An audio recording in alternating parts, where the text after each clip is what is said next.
الصلاة والسلام عليك يا نبي الله وعلى آلك وأصحابك يا نور الله.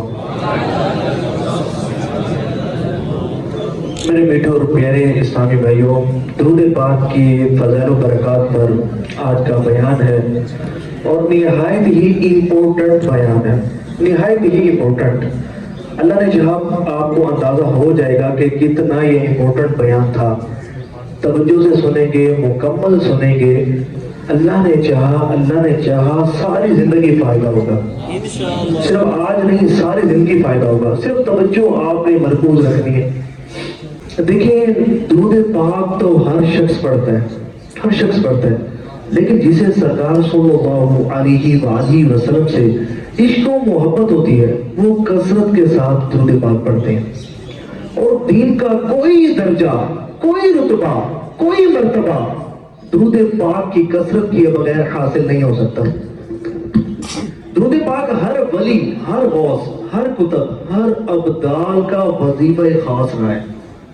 اور ایک بار امیر المؤمنین حضرت سیدنا عمر فاروق رضی اللہ تعالیٰ عنہ سرکار دو عالم کی بارگاہ میں حاضر ہوتے ہیں، مالک کل عالم کی بارگاہ میں حاضر ہوتے ہیں. عرض کرتے ہیں، یا رسول اللہ صلی اللہ علیہ وآلہ وسلم، آپ کی امت کا تحفہ تو درود پاک ہے جو وہ آپ کی بارگاہ میں پیش کرتی ہے. یا رسول اللہ، یہ ارشاد فرمائیے اس کے بدلے میں آپ کیا عطا فرمائیں گے؟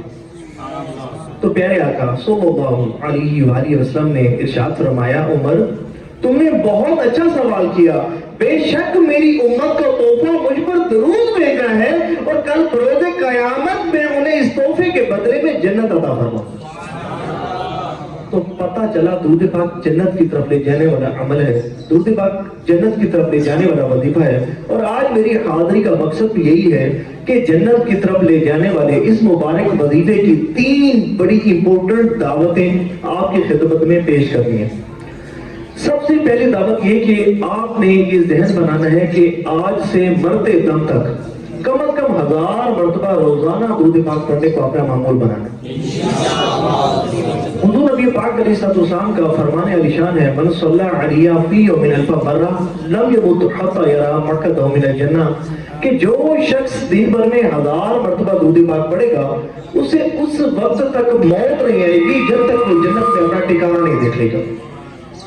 سندھ کے علاقے سکھر میں ایک بزرگ رہتے تھے، فاروق سکھروی صاحب. بڑے نیک آدمی تھے، کثرت سے درود پاک پڑھا کرتے تھے.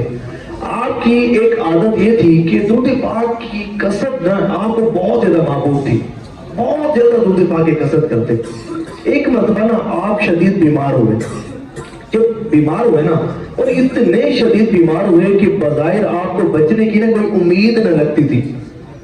جب ان کے گھر والوں نے اور ان کے بچوں نے دیکھا کہ ہمارے والد محترم بس اس دنیا سے رخصت ہونے والے ہیں، بس چند گھڑیوں کے مہمان ہیں، تو انہوں نے سوچا کیا ہی اچھا ہو کہ تہجیز و تکفین کا انتظام شروع کر دیا جائے کہ کہیں بعد میں کسی پریشانی کا سامنا نہ کرنا پڑے. تو جب ان کے والد صاحب نے دیکھا کہ ان کے بچے کچھ مشورہ کر رہے ہیں تو انہوں نے بچوں کو بلایا اور کہا، بیٹو کیا مشورہ کر رہے ہو، کیا بات کر رہے ہو؟ تو ان کے بچوں نے ساری بات اپنے والد صاحب کو بتا دی. تو ان کے والد صاحب نے کہا، بیٹو بڑی اچھی بات ہے کہ تمہیں ان اہم باتوں کا خیال آیا، لیکن مجھے رب کی رحمت سے امید ہے کہ میں اس بیماری میں موت کا شکار نہیں ہوں گا. اللہ نے چاہا تو جلد سے صحتیاب ہو جاؤں گا، اور اگر کبھی موت کا وقت آئے گا تو تمہیں پیشگی اطلاع کروں گا. اللہ اکبر. ویسے ہی ہوا، وہ بزرگ ٹھیک ہو گئے اور چند سال صحت یابی کی حالت میں گزارے. پھر ایک مرتبہ بیمار ہوئے. جب بیمار ہوئے نا تو اپنے بچوں کو بلایا اور کہا، بیٹو ان قریب میں اس دنیا سے رخصت ہونے والا ہوں. تو ان کے بچوں نے کہا، بابا جان یہ کیا مانگ رہا ہے؟ آپ کو یہ بات پتہ کیسے چل جاتی ہے کہ آپ صحتیاب ہو جائیں گے یا آپ دنیا سے رخصت ہونے والے ہیں؟ پچھلی مرتبہ آپ شدید بیمار ہوئے تھے اور ہمیں لگ رہا تھا کہ آپ دنیا سے رخصت ہو جائیں گے، لیکن آپ نے فرمایا تھا آپ ٹھیک ہو جائیں گے، آپ تندرست ہو گئے تھے، لیکن اس مرتبہ فرما رہے ہیں کہ دنیا سے رخصت ہونے والے ہیں. آپ کو یہ بات پتہ کیسے چل جاتی ہے؟ تو انہوں نے کہا بیٹو بات دراصل یہ ہے کہ ایک مرتبہ ایک مجلس میں میں نے حضور نبی پاک علیہ السلام کا یہ فرمان عالی شان سنا تھا کہ جو شخص دن بھر میں 1000 مرتبہ درود پاک پڑھے گا اسے اس وقت تک موت نہیں آئے گی جب تک وہ جنت میں اپنا ٹھکانہ نہیں دیکھنے کا۔ تو پھر کہتے ہیں کہ تب سے اب تک میرا یہ معمول رہا ہے کہ میں روزانہ 1000 مرتبہ درود پاک پڑھتا ہوں، روزانہ 1000 مرتبہ درود پاک پڑھتا ہوں۔ اچھا پچھلی مرتبہ جب میں بیمار ہوا تھا تو حدیث شریف کے مطابق مجھے جنت میں میرا ٹھکانہ نہیں دکھایا گیا تھا، جس سے میں نے یہ اندازہ لگا لیا تھا کہ میں اس بیماری میں موت کا شکار نہیں ہوں گا، اور ویسے ہی ہوا، میں تندرست ہو گیا تھا۔ لیکن اس دفعہ بات دوسری ہے، الحمدللہ رب العالمین، اس دفعہ مجھے جنت میں میرا ٹھکانہ دکھا دیا گیا۔ اس لیے میں تم سے کہہ رہا ہوں کہ تم جو انتظامات کرنا چاہو کر سکتے ہو۔ اور پھر ویسے ہی ہوا، وہ بزرگ چند روز بعد ایمان کی حالت سے اس دنیا سے رخصت ہو گئے۔ سبحان اللہ، اے عائشہ رسول اللہ، 1000 مرتبہ درود پاک پڑھنے ٹائم نہیں کتنا لگتا، 20 سے 25 منٹ میں آسانی کے ساتھ آپ 1000 مرتبہ درود پاک پڑھ سکتے ہیں۔ کون کون یہ کرتے ہیں کہ روزانہ 1000 مرتبہ درود پاک پڑھتے ہیں؟ اور گھر والوں کو بھی ترتیب دیں گے انشاءاللہ۔ یہ تو تھی پہلی دعوت۔ دوسری دعوت یہ کہ آپ نے یہ نیت کرنی ہے کہ اپنی زندگی میں 1 کروڑ مرتبہ درود پاک پڑھنا ہے۔ ڈاکٹر محمد اقبال رحمۃ اللہ علیہ، ان سے ان کے دوست نے پوچھا حضرت آپ حکیم الامت کیسے بنے؟ آپ پاکستان میں رہ رہے ہیں، اللہ تعالیٰ نے آپ کو بڑی عزت بڑا مقام و مرتبہ عطا فرمایا ہے، یہ مقام و مرتبہ آپ کو کیسے حاصل ہوا؟ تو انہوں نے کہا کہ اس کا راز یہ ہے کہ میں نے اپنی زندگی میں 1 کروڑ مرتبہ درود پاک پڑھے۔ آپ بھی پڑھے، ہو سکتے ہیں کہ اللہ تبارک و تعالیٰ آپ کو بھی کوئی مقام و مرتبہ عطا فرما دے۔ اور تاریخ گواہ ہے، کتابیں ایسے لوگوں کے واقعات سے بڑی بڑی ہیں کہ جنہوں نے دنیا میں درود پاک کی کثرت کی تو رب کریم نے انہیں دنیا اور آخرت میں بلند کر دیا، اور انہیں ایسا مقام عطا فرمایا، ایسا مرتبہ عطا فرمایا کہ عام آدمی اس کا تصور بھی نہیں کر سکتا۔ امام جلال الدین سیوطی شافعی رحمۃ اللہ علیہ 75 مرتبہ بیداری میں حضور کی زیارت سے نوازے گئے، سر کی آنکھوں سے آقا کا دیدار کیا۔ ایک شخص آپ کی بارگاہ میں حاضر ہوا، عرض کی حضور میں نے یہ بات سنی ہے کہ آپ کو 75 مرتبہ بیداری میں حضور کی زیارت نصیب ہوئی ہے، حضرت اگر کوئی شخص 1 مرتبہ بھی خواب میں حضور کو دیکھ لے وہ بڑا خوش قسمت تصور کیا جاتا ہے، وہ بڑا خوش نصیب تصور کیا جاتا ہے، اور آپ کو 75 مرتبہ بیداری میں حضور کی زیارت نصیب ہوئی ہے۔ آپ عمل ایسا کون سا کرتے ہیں، آپ وظیفہ ایسا کون سا پڑھتے ہیں کہ جس کی بدولت سرکار نے آپ پر اتنا کرم فرمایا ہے؟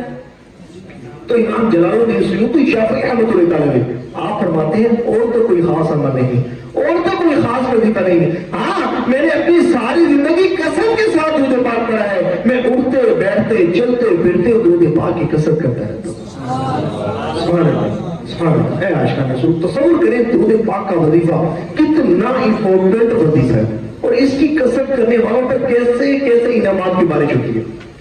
ایک بزرگ گزرے حضرت محمد بن سعید رحمۃ اللہ علیہ، آپ کی یہ عادت تھی کہ جب رات کو سونے کے لیے بستر پر آتے نا تو ایک مخصوص تعداد میں درود پاک پڑھا کرتے تھے۔ ایک دن جیسے ہی تعداد پوری کی آنکھ لگ گئی، آنکھ کیا لگی، گویا کہ قسمت انگڑائی لے کر جاگ اٹھی، خواب میں حضور تشریف لائے، حضور نے فرمایا کہ منہ میرے قریب لاؤ جو کثرت سے مجھ پر درود پاک پڑھتا ہے، وہ منہ میرے قریب لاؤ جو کثرت سے مجھ پر درود پاک پڑھتا ہے۔ آپ کہتے ہیں کہ مجھے شرم سے آنے لگی، میں نے اپنا چہرہ پھیر لیا، بس میرے حضور نے میرے رخسار کو بوسہ دیا، میرے حضور نے میرے رخسار کو بوسہ دیا، میں بیدار ہو گیا، اپنی بیوی کو جگایا، سارا کمرہ میرے حضور کی خوشبو سے مہک رہا، اور جو میرے حضور نے میرے رخسار کو بوسہ دیا تھا اس کی خوشبو 8 روز تک میرے رخسار سے محسوس ہوتی رہی۔ اے عاشقان رسول، دیکھیں درود پاک کا وظیفہ کتنا بابرکت وظیفہ ہے کہ جو اس کی کثرت کرے اس پر حضور اتنا کرم فرماتے ہیں۔